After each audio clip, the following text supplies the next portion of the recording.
Lai slavēts Jēzus Kristus! Jaunais vēžnīšu numurs sākas ar latviešu pasaulē.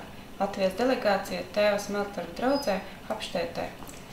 Baznīca pasaulē. Ekumeniskais skautu kustībai 20. Katoļu mēdīju kongress Baltkrievijā.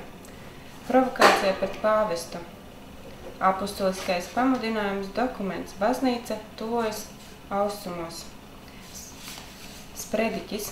Tautas krustaceļa meditācija Aglonas svētkos šā gada 14. augustā vienmēr izvēlēties Jēzu. Intervija.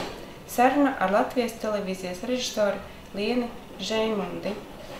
Atmiņas. Baznīcas kungs Vladislavs Litāvnieks.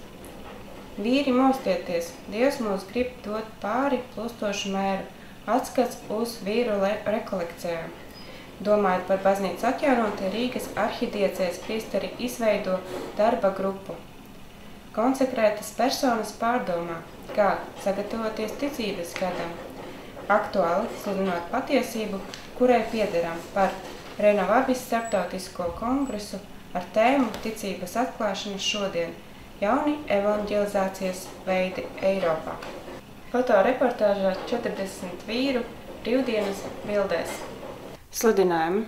Rekolekcijas vīriešiem 29. septembrī un rekolekcijas laulātajiem. Terēzes draudze aicina piedalīties alfas kursā.